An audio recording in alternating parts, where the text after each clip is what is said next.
नमस्कार बच्चों, कल हमारा टॉपिक कहाँ तक हुआ था? नस्ट इक्वेशन पढ़ रहे थे। चलो वहां से पहले हेडिंग डालते हैं, नस्ट इक्वेशन की फॉर्मूला पढ़ते हैं। नस्ट इक्वेशन का नस्ट इक्वेशन तो नस्ट इक्वेशन की कहानी कहाँ से थी? फॉर्मूला पढ़ते हैं पहले। ई सेल बराबर E naught cell minus 0.059 upon n log QC या Q कह लें, ठीक है। मेरी बात सुन ली। यहां से फॉर्मूला है नस्ट इक्वेशन का, ई सेल बराबर E naught cell minus 0.059 upon n log QC, ठीक। चलो सेकंड बेटा, डेल्टा जी बराबर minus n F E cell. मेरी बात समझना, डेल्टा जी डिसाइड करता है स्पॉन्टेनिटी को, whether the process is spontaneous और नॉन स्पॉन्टेनियस। स्पेलिंग को सही कर लेना जरा बच्चों। स्पॉन्टेनियस है,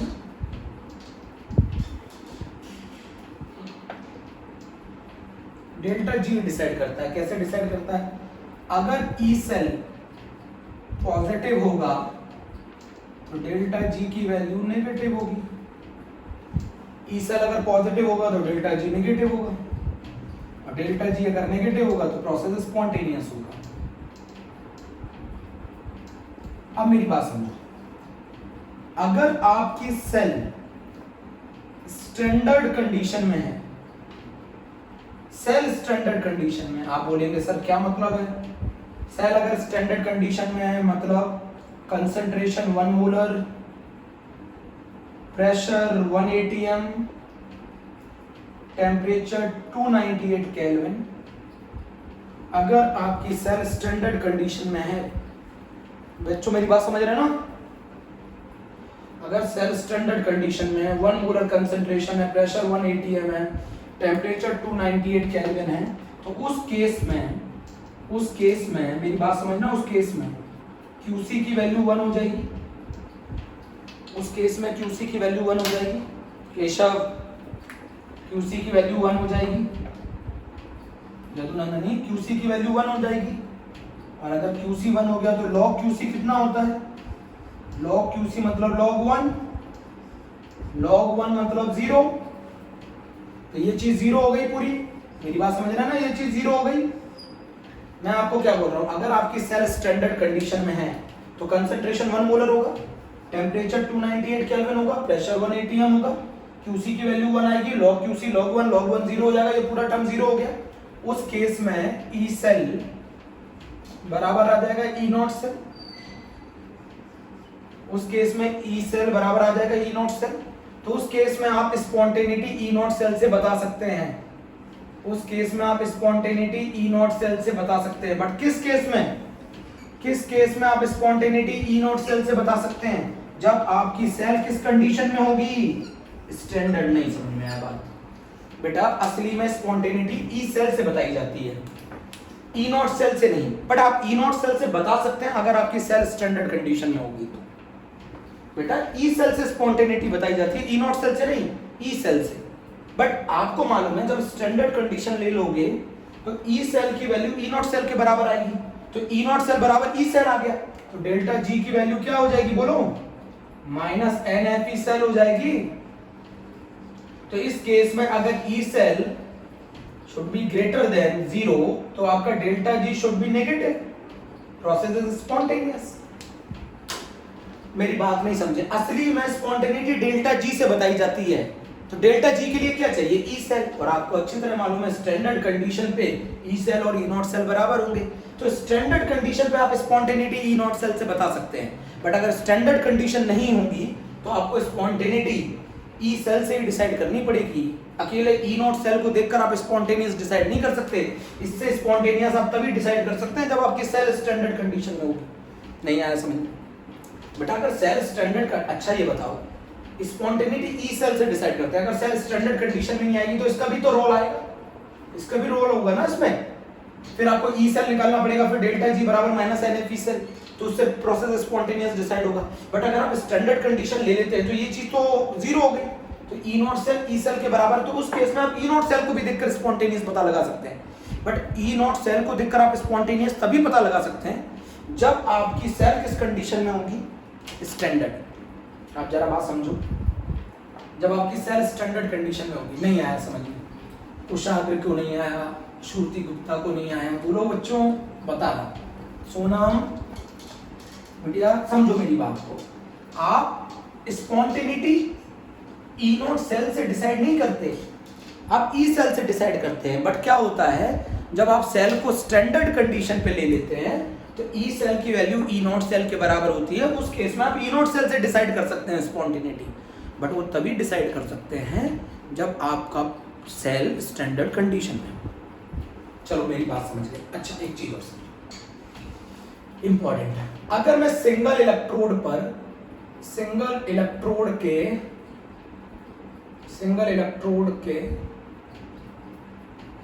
इलेक्ट्रोड पोटेंशियल पर इफेक्ट ऑफ कंसंट्रेशन पढ़ूं, मेरी बात समझना, सिंगल इलेक्ट्रोड के इलेक्ट्रोड पोटेंशियल पर इफेक्ट ऑफ कंसंट्रेशन पढ़ूं, तो आप ऑलवेज सिंगल इलेक्ट्रोड की बात कर रहा हूं, आप ऑलवेज रिडक्शन इक्वेशन लिखना, अभी बता रहा हूं सारे क्वेश्चन। आप बोलोगे ऑलवेज रिडक्शन इक्वेशन लिखना, जैसे मान लो Mn plus n electron changes into m solid, single electrode लिख लिया, मुझे इसका इलेक्ट्रोड पोटेंशियल निकालना है, स्टैंडर्ड इलेक्ट्रोड पोटेंशियल नहीं, electrode potential. Standard electrode potential तो आप एसएचई की मदद से निकाल लेते हैं और वो क्वेश्चन में गिवन होता है। आपको क्या करना है, ई निकालना है, ई Mn प्लस से m निकालना है। बताओ ये किसके बराबर होगा, ई नॉट Mn प्लस से m माइनस 0.059, और कितने रिडक्शन कितने इलेक्ट्रॉन का हुआ है, n लॉग प्रोडक्ट साइड कौन है, m सॉलिड का कंसंट्रेशन 1, रिएक्टेंट साइड कौन है, Mn प्लस। सिंगल इलेक्ट्रोड का इलेक्ट्रोड पोटेंशियल की इक्वेशन हो गई, ऑलवेज कौन सी इक्वेशन लिखोगे, रिडक्शन इक्वेशन लिखोगे। बच्चा क्वेश्चन पूछता है सर अगर हमें ऑक्सीडेशन पोटेंशियल लिखना हो तो कुछ नहीं करना, माइनस साइन लगा देना। मान लो इस क्वेश्चन में आपको ई Mn प्लस से m ना निकालना हो, ई m से Mn प्लस निकालना होता, तो आप पहले रिडक्शन इक्वेशन से ये निकाल लो, और ये निकालने के बाद आप यहां लिख दो E minus of Mn plus से m। बोलो मैंने सही लिखा है ना बेटा, कोई दिक्कत नहीं है। सिंगल इलेक्ट्रोड का भी अगर आप इलेक्ट्रोड पोटेंशियल निकालोगे तो रिडक्शन इक्वेशन लिखोगे, रिडक्शन इक्वेशन लिखने के बाद रिडक्शन पोटेंशियल निकालो, और अगर आपको ऑक्सीडेशन निकालना है तो माइनस लगा दो। नहीं आया समझ में, बोलो मेरी बात समझ रहे हो ना। सिंगल इलेक्ट्रोड का ऑलवेज रिडक्शन इक्वेशन लिखनी है। भैया ये इलेक्ट्रॉन n इलेक्ट्रॉन ट्रांसफर हुए n, तो यहाँ n आएगा बेटा, ये रिडॉक्स हो, रिडॉक्स में तो कैंसिल हो जाते हैं, तो जितने इलेक्ट्रॉन कैंसिल होते हैं वो होता है n। बोलो बच्चों, ई Mn प्लस सिंगल इलेक्ट्रोड के लिए आप ऑलवेज रिडक्शन की इक्वेशन लिखना, रिडक्शन की इक्वेशन लिख लोगे। मान लो आपको मुझसे क्वेश्चन पूछते हो सर हमसे अगर क्वेश्चन में ऑक्सीडेशन पूछा है तो क्यों, बहुत आसान है ऑक्सीडेशन पोटेंशियल, आप रिडक्शन पोटेंशियल निकाल लो उसके आगे माइनस लगा दो, आप रिडक्शन पोटेंशियल निकाल लो उसके आगे माइनस लगा दो। सिंगल इलेक्ट्रोड के इलेक्ट्रोड पोटेंशियल पे इफेक्ट ऑफ कंसंट्रेशन अभी भी आप लोगों के समझ में नहीं आया, खुशी श्वेता नहीं समझ में आया, जतिन ठाकुर, केशव, हर्षद शर्मा, आयुष दीक्षित, निष्ठा, समदिशा, प्रिया, सारे बच्चों के एक एक करके नाम ले रहा हूं, सिमी तोमर। अब इधर देखो, मान लो मुझे ये पोटेंशियल निकालना है बच्चों, ये बहुत ध्यान से सुनना, मुझे EH प्लस से EH2 से H प्लस निकालना है, ये ऑक्सीडेशन पोटेंशियल है। मान लो ये मुझे फाइंड करना है, बात समझ गए आगे, ये मुझे फाइंड करना है। तो आप सबसे पहले क्या बनाओगे, मैंने क्या बोला, भले ही ऑक्सीडेशन पोटेंशियल निकालना हो पर आप सबसे पहले क्या इक्वेशन बनाओगे, रिडक्शन पोटेंशियल की इक्वेशन बनाओगे। 2H plus 2 electron changes into hydrogen gas, आप ऑलवेज रिडक्शन इक्वेशन बना ली रिडक्शन की, 2H प्लस में 2 इलेक्ट्रॉन गेन करके। अच्छा इसका रिडक्शन पोटेंशियल कितना होता है आपको अच्छी तरह मालूम था, इसका रिडक्शन पोटेंशियल होता है 0 वोल्ट। अमन गुर्जर, इसका रिडक्शन पोटेंशियल 0 वोल्ट होता है। तो बताओ इसका अगर मैं रिडक्शन पोटेंशियल निकालूं EH प्लस से H2 निकालूं, बताओ कितना होगा, 0 माइनस 0.059 अपॉन 2, कितने इलेक्ट्रॉन का रिडक्शन, लॉग प्रोडक्ट साइड पे pressure of hydrogen gas divided by H plus का whole square, pressure of hydrogen gas upon H plus का होल स्क्वायर, EH प्लस से H2 is equal to 0 minus 0.059 divided by 2 log PH2 upon H plus का whole square. बोलो, यहाँ pressure of hydrogen gas लेना है ATM, ये H plus का concentration लेना है, स्टोइकियोमेट्रिक कोएफिशिएंट 2 था, बताओ 0 क्यों रखा? अब मुझे ये चीज नहीं निकालनी, मुझे निकालना है इसका उल्टा, तो मैं क्या करूंगा बताओ? EH2 से H प्लस निकालना है, यहाँ माइनस लगा दो, E ऑफ H प्लस से H2। तो आप कभी भी सिंगल इलेक्ट्रोड के लिए ऑक्सीडेशन पोटेंशियल की इक्वेशन, ऑक्सीडेशन इक्वेशन नहीं बनाएंगे, भले ही आपको ऑक्सीडेशन पोटेंशियल निकालना हो, आप ऑलवेज रिडक्शन इक्वेशन बनाएंगे। आप रिडक्शन पोटेंशियल निकालेंगे नस्ट इक्वेशन की मदद से, रिडक्शन पोटेंशियल निकालने के बाद उसे कन्वर्ट कर लेंगे ऑक्सीडेशन पोटेंशियल में। नहीं आया समझ में? नहीं आया ना समझ में? बोलो अभी और समझो। मान लो एक और क्वेश्चन समझाता हूं, अभी क्लियर हो जाए शायद। अगर मान लो मुझे E निकालना है, E Zn+2 से Zn, E निकालना है Zn+2 से Zn, और एक मान लो आपसे ये भी क्वेश्चन पूछ सकता है E निकालो Zn से Zn+2, ये पूछ सकता है आपसे, दो चीजें पूछ सकता है। तो आप क्या इक्वेशन बनाओगे सिंगल इलेक्ट्रोड के लिए? Always reduction, Zn+2 electron changes into Zn। बताओ इसका E क्या होगा? E Zn+2 से Zn बराबर होगा E0 Zn+2 से Zn माइनस 0.059, कितने इलेक्ट्रॉन का रिडक्शन? 2 log Zn सॉलिड है 1 डिवाइडेड बाय Zn+2 का कंसेंट्रेशन। यहां से E निकाल लोगे, ये निकाल लोगे बेटा, स्टैंडर्ड इलेक्ट्रोड पोटेंशियल पे कंसेंट्रेशन का फर्क तो नहीं होता है, फर्क होता है किस पर? इलेक्ट्रोड पोटेंशियल पे। तो इलेक्ट्रोड पोटेंशियल पे कंसेंट्रेशन का इफेक्ट कौन बताता है? Nernst equation. सेल के लिए आप पिछले टर्म पे पढ़ चुके थे, सिंगल इलेक्ट्रोड के ऊपर पढ़ रहे हो, इसी का समझ में नहीं आया बेटा? मैं सिंगल इलेक्ट्रोड पर इफेक्ट ऑफ कंसेंट्रेशन बता रहा हूं, ये तो आप निकाल चुके ना एसएचई की मदद से, ये तो आप एसएचई की मदद से निकाल चुके। सिंगल इलेक्ट्रोड के लिए आप ऑलवेज रिडक्शन इक्वेशन लिखेंगे, रिडक्शन इक्वेशन से रिडक्शन पोटेंशियल निकाल लेंगे। अगर आपसे ऑक्सीडेशन पोटेंशियल पूछे तो माइनस लगा देना। मान लो ये पूछ लिया Zn से Zn पॉजिटिव, क्या करोगे? E माइनस Zn+2 से Zn। बोलो मैंने कन्वर्ट कर दिया, चेक करो जरा, चेक करो मैंने सिंगल इलेक्ट्रोड का किया है, मैंने सिंगल इलेक्ट्रोड का किया है बच्चों, जरा चेक करो। सिंगल इलेक्ट्रोड के लिए ऑलवेज रिडक्शन पोटेंशियल निकालना है। मान लो अगर उसमें क्वेश्चन ऑक्सीडेशन पोटेंशियल पूछे तो ऑक्सीडेशन वाली इक्वेशन मत लिखने लग जाना, आप रिडक्शन पोटेंशियल ही लिखना सिंगल इलेक्ट्रोड का, पहले रिडक्शन पोटेंशियल ही निकालना, उसे कन्वर्ट कर लेना ऑक्सीडेशन। नहीं आया समझ? चलो अब मैं आपको जो चीज पढ़ाने जा रहा हूं बहुत इंपॉर्टेंट है, वेरी वेरी इंपॉर्टेंट, जीके और नीट के पॉइंट ऑफ व्यू से बहुत ज्यादा इंपॉर्टेंट है, सीबीएसई में भी। मैं आपको बता दूं, डेल्टा जी जो है ये एक एक्सटेंसिव प्रॉपर्टी है,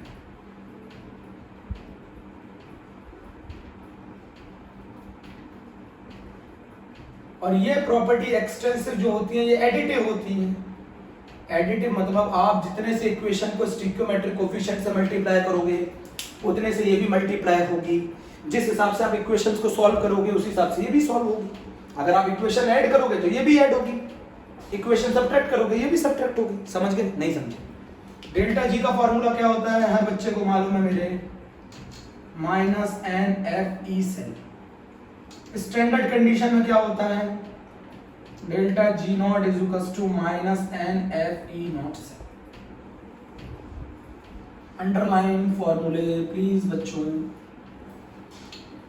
डेल्टा जी बराबर minus n F E cell, delta G naught बराबर minus n F E naught cell. अब मान लीजिए मैं एक क्वेश्चन कर रहा हूं, ए से ए प्लस प्लस 1 इलेक्ट्रॉन, सही है, इसको मान लेते हैं डेल्टा G1। A+2 से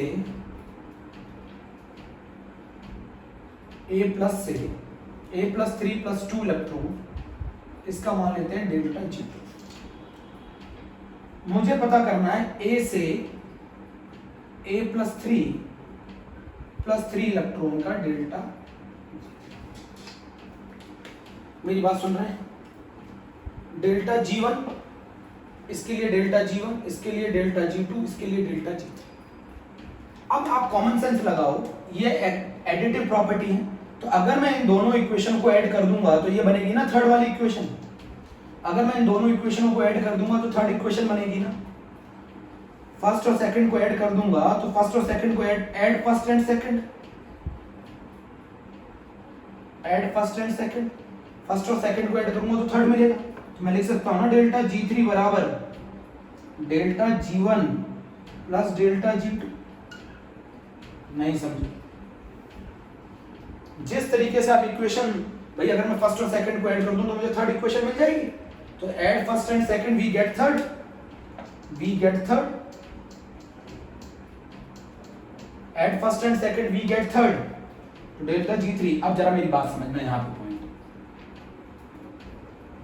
अब अगर मैं A से A प्लस 1 इलेक्ट्रॉन का E0 X दे दूं, E0 1 X, A प्लस से A प्लस 3 प्लस 2 इलेक्ट्रॉन इसका E2 नॉट Y दे दूं, A से A प्लस 3 प्लस 3 इलेक्ट्रॉन का मुझे E3 नॉट निकालना है। तो अगर आपने इसकी तरह सॉल्व किया तो आप ऐसे लिख दोगे E3 नॉट बराबर E1 not plus E2 not, क्योंकि थर्ड इक्वेशन फर्स्ट और सेकंड को ऐड होने से बनी है। बट मैं बता दूं, इलेक्ट्रोड पोटेंशियल इंटेंसिव प्रॉपर्टी होता है और इंटेंसिव प्रॉपर्टी नॉन एडिटिव होती हैं। मतलब थर्ड इक्वेशन का जो इलेक्ट्रोड पोटेंशियल है वो बराबर नहीं होगा x प्लस वाई के। क्यों नहीं होगा? ये इंटेंसिव प्रॉपर्टी है, जबकि डेल्टा G एक एक्सटेंसिव प्रॉपर्टी है। एक्सटेंसिव प्रॉपर्टी एडिटिव होती है और इंटेंसिव प्रॉपर्टी नॉन एडिटिव होती है। मेरी बात ही नहीं समझ रहे? तो अब आपका क्वेश्चन आ रहा होगा, अभी मैं ट्रिक भी सिखाऊंगा, आपका क्वेश्चन आ रहा होगा कि फिर हम थर्ड वाली का E3 नॉट निकालेंगे कैसे। पहली बात तो मैं क्लियर कर दूं, ये रेडॉक्स नहीं है, ये रेडॉक्स नहीं है, ये कोई सेल की रिएक्शन नहीं है, रेडॉक्स नहीं है ना, इलेक्ट्रॉन बच रहे हैं ना। जब कोई रेडॉक्स नहीं है तो फिर उसका E3 नॉट निकालेंगे कैसे? बहुत सारे बच्चे सोचते हैं इनको ऐड किया, इसको इन दोनों को ऐड करने पे ये मिल रही है तो ये दोनों भी ऐड हो जाएंगे। भैया ये नॉन एडिटिव होते हैं, ये नॉन एडिटिव होते हैं क्योंकि ये इंटेंसिव प्रॉपर्टी। मेरी बात ही नहीं सुनते। जिस तरीके से आप इक्वेशन को मल्टीप्लाई करते हैं, डिवाइड करते हैं, उस तरीके से इनको नहीं कर सकते आप सॉल्व, क्योंकि ये नॉन एडिटिव है। अभी भी नहीं समझा? चलो करते हैं, क्वेश्चन करते हैं, समझते हैं। फिर मैं तरीका बताऊंगा, सुनना। अभी तो मैं लॉन्ग कट बता रहा हूं। पहले लॉन्ग कट समझो। लॉन्ग कट ये कहता है, अगर मैं A से A प्लस 1 इलेक्ट्रॉन लूं और एक ले लेता हूं मैं A प्लस से A प्लस 3 प्लस 2 इलेक्ट्रॉन, और एक केस ले लेता हूं, मुझे निकालना किसका है? A से A प्लस 3 इलेक्ट्रॉन का मुझे पोटेंशियल निकालना है। ठीक है, इसका पोटेंशियल मुझे कितना दे रखा है? इसका पोटेंशियल मुझे दे रखा था x, ये रखा ना, x दे रखा है। इसका कितना दे रखा है? y, इसका निकालना है। तो ये थर्ड इक्वेशन हो गई। अब बताओ, ये तो इंटेंसिव होते हैं और मुझे थर्ड इक्वेशन का क्या निकालना है? E नॉट निकालना है। थर्ड इक्वेशन का E3 नॉट निकालना है। तो कैसे करें? इसको इंटेंसिव से एक्सटेंसिव में कन्वर्ट कर दो। अब इंटेंसिव से इसको एक्सटेंसिव में कौन ले जाएगा? सीधी सी बात है, गिब्स फ्री एनर्जी। तो बताओ पहले वाले केस में गिब्स फ्री एनर्जी क्या होगी? पहले वाले केस में गिब्स फ्री एनर्जी होगी N1F E1 बोलो सही है? Convert into extensive. अरे n से मल्टीप्लाई कितने? N1F1 E1। इसके केस में N2F E2। इसका डेल्टा G यही होगा ना, इसका डेल्टा G यही होगा ना, बोलो। इसका डेल्टा G2 नॉट यही होगा, इसका डेल्टा G1 नॉट यही होगा। इसका क्या होगा? E3 नॉट निकालना है। इसका क्या होगा? इसका होगा माइनस N3F E3 नॉट बराबर आ गया डेल्टा G3 नॉट।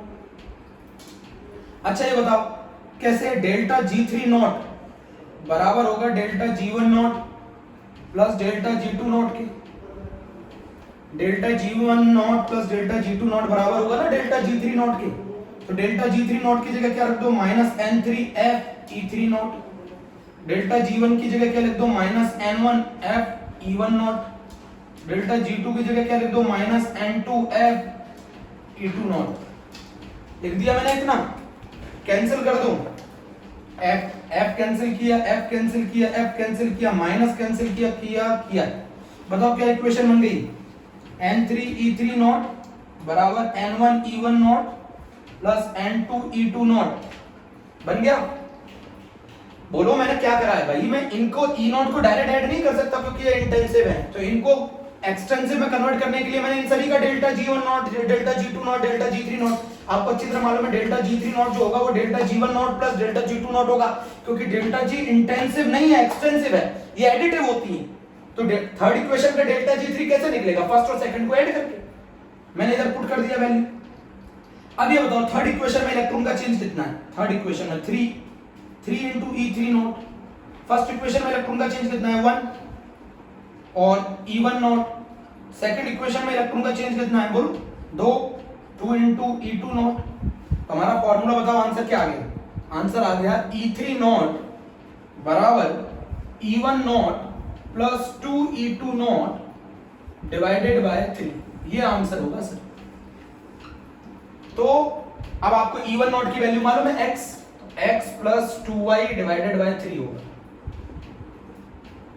अब आपको ये मेथड लॉन्ग करा है, अब मैं आपको इसका तरीका सिखाऊंगा, मैं आपको इसका शॉर्टकट तरीका सिखाऊंगा। पहले इतना लिख लो, मैंने ये फॉर्मूला डिराइव कर लिया ना, बोलो मैंने ये फॉर्मूला डिवाइड कर लिया, ये डायरेक्ट फॉर्मूला लगा सकते हो आप, मैं इसका तरीका बता रहा हूं, अब शॉर्टकट तरीका बता रहा हूं आपको।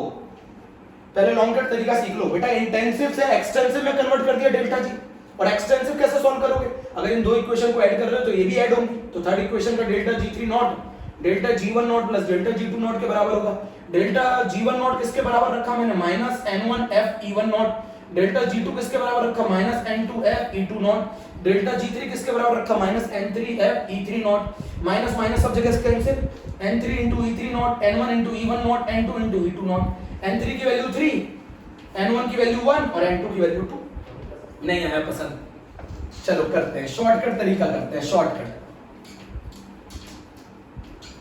तरीका करते हैं, शॉर्टकट मजा आ जाए। अगर आपको अच्छा लगे तो कमेंट करके जरूर बताइएगा बच्चों, कमेंट करके बताना मुझे अच्छा लगा ये तरीका। आप कुछ नहीं करो, डिक्रीजिंग ऑर्डर में ऑक्सीडेशन स्टेट को लिख लो, डिक्रीजिंग ऑर्डर में ऑक्सीडेशन स्टेट लिख ली, इसी क्वेश्चन को कर रहा हूं जो इतना लंबा किया है, डिक्रीजिंग ऑर्डर में ऑक्सीडेशन स्टेट लिख ली। A3 से A का E नॉट निकालना है, या इसका उल्टा, A3 से A का E नॉट निकालना है, मान लो दे दिया, ये निकालना है आपको E3 नॉट। A3 से A प्लस का E नॉट दे रखा है आपको E2 नॉट, A प्लस से A का आपको दे रखा है E1 नॉट।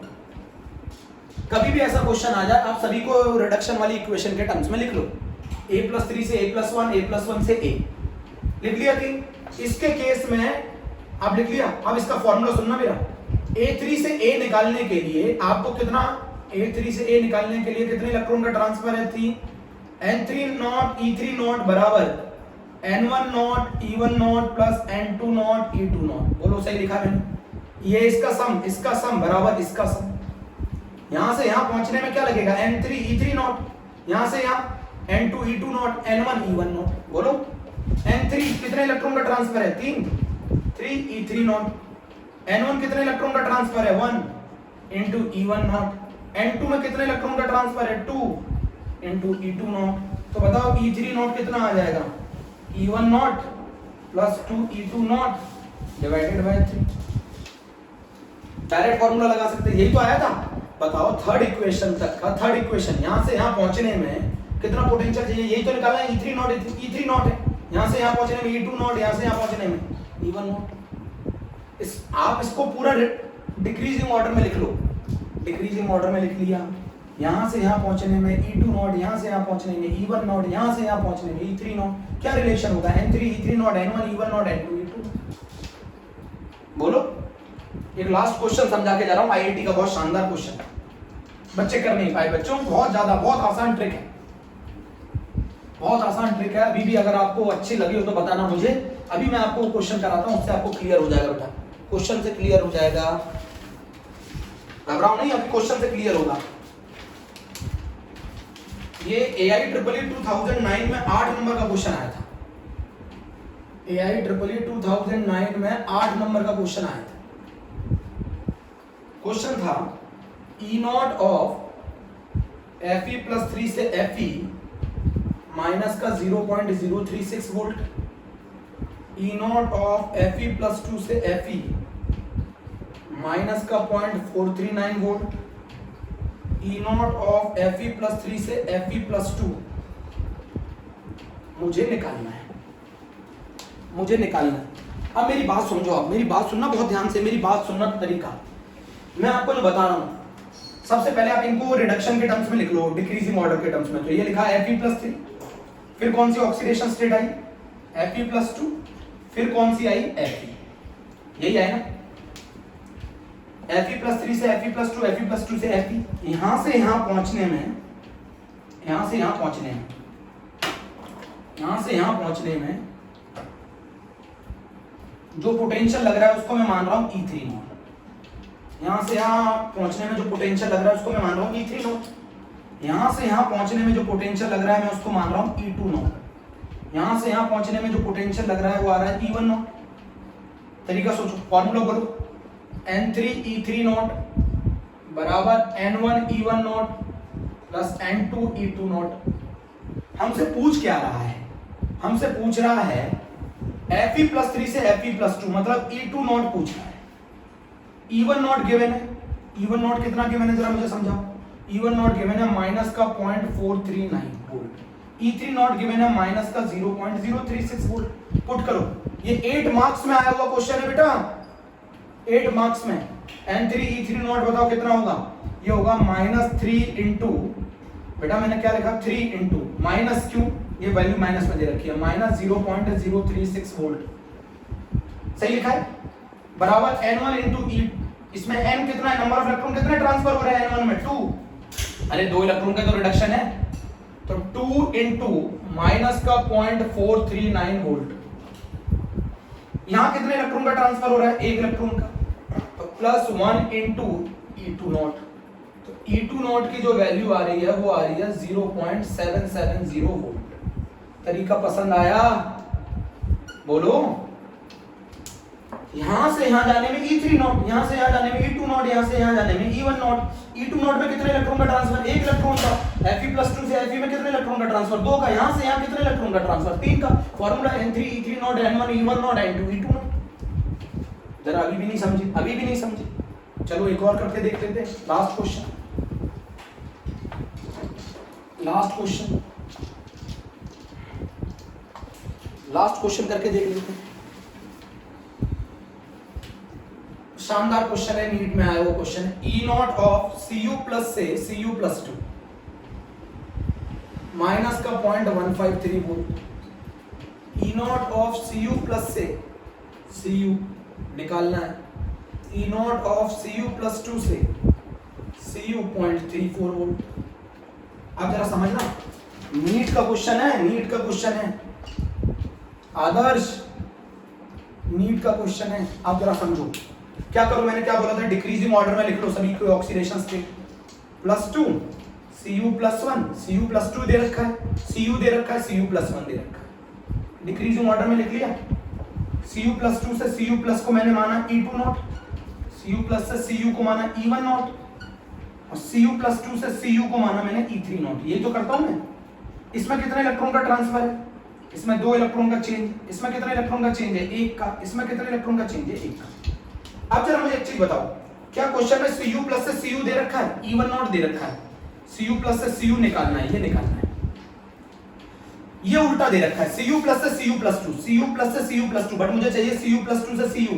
क्या हो जाएगा बताओ, प्लस साइन चेंज कर देंगे 0.153 वोल्ट। वेरी गुड, 0.153 वोल्ट सही करा ना। ये मुझे चाहिए था Cu प्लस 2 से Cu प्लस 2 से Cu चाहिए भैया, 0.153 वोल्ट मिल गया।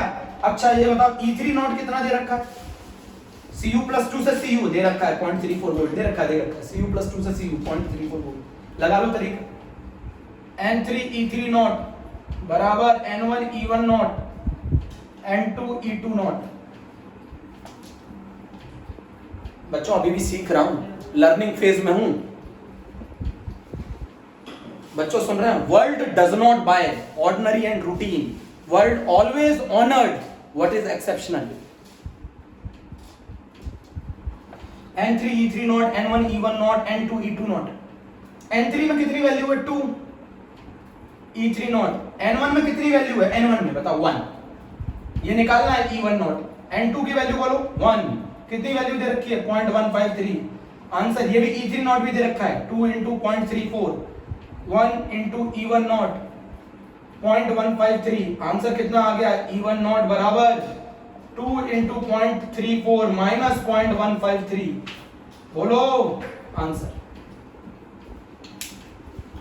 बच्चों मेरी बात नहीं समझ रहे, बच्चों मेरी बात समझो बहुत ध्यान से, शानदार क्वेश्चन है ये। रिडॉक्स रिएक्शन नहीं है जिसमें तुम ऑक्सीडेशन पोटेंशियल ऑफ एनोड और रिडक्शन पोटेंशियल ऑफ कैथोड ले लोगे। ये है दो इक्वेशनों को सॉल्व करके तीसरी इक्वेशन का इलेक्ट्रोड पोटेंशियल निकालना है। और आपको अच्छी तरह मालूम है इलेक्ट्रोड पोटेंशियल इंटेंसिव प्रॉपर्टी होता है, एडिटिव नहीं होता। उसको क्या करेंगे, एक्सटेंसिव में कन्वर्ट करेंगे डेल्टा जी की मदद से। इतना लंबा कौन करेगा, मैंने आपको लॉन्ग कट मेथड सिखा दिया, ये शॉर्टकट मेथड है। अगर अच्छा लगा हो आदर्श बोलो, नेहा बेटा, ज्योति जल्दी बोलो आपको अगर ये अच्छा लगा हो तो। शिवानी बोलो भाई, शिखा, प्रियंका, मेरे बच्चों ये तरीका निकाला है मैंने, आप चला चेक करो कैसा तरीका है।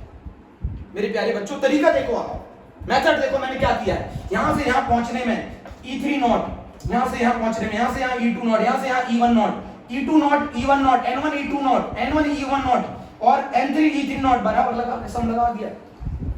अरे N2 E2 not, N1 E1 not, इन दोनों का सम करेंगे तो किसके बराबर होगा, N3 E3 नॉट। लगाया तरीका। बच्चे बोलेंगे सर Cu प्लस Q से Cu नहीं दे रखा था, उल्टा दे रखा था। साइन चेंज कर ले भैया, साइन चेंज कर ले, साइन चेंज कर ले। सबसे शानदार क्वेश्चन है, रिडॉक्स रिएक्शन नहीं है। दो इक्वेशनों की मदद से बच्चों, दो इक्वेशनों की मदद से थर्ड इक्वेशन का इलेक्ट्रोड पोटेंशियल निकालना है। रिडॉक्स नहीं है, रिडॉक्स होती ना तो आप लगा देते oxidation potential of anode, reduction potential of cathode. ये रिडॉक्स नहीं है, थर्ड इक्वेशन का इलेक्ट्रोड पोटेंशियल निकालना है। खुशी सुन रही हो, अनुराधा, अमीशा, हेमा, बोलो बच्चों। पसंद आए क्वेश्चन मेरे प्यारे बच्चों, क्वेश्चन पसंद आए?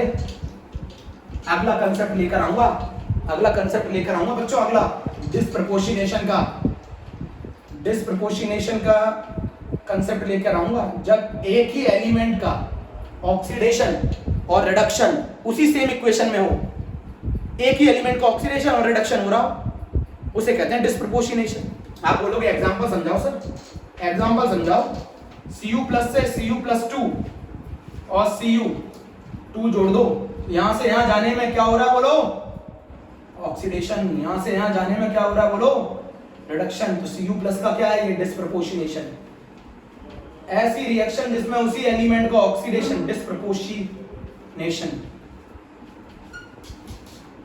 बोलो आपको समझ में आया ना, बोलो इक्वेशन डिस्प्रपोर्शनेशन है ना, इनकी कहानी अलग है बच्चों, डिस्प्रपोर्शनेशन है ना।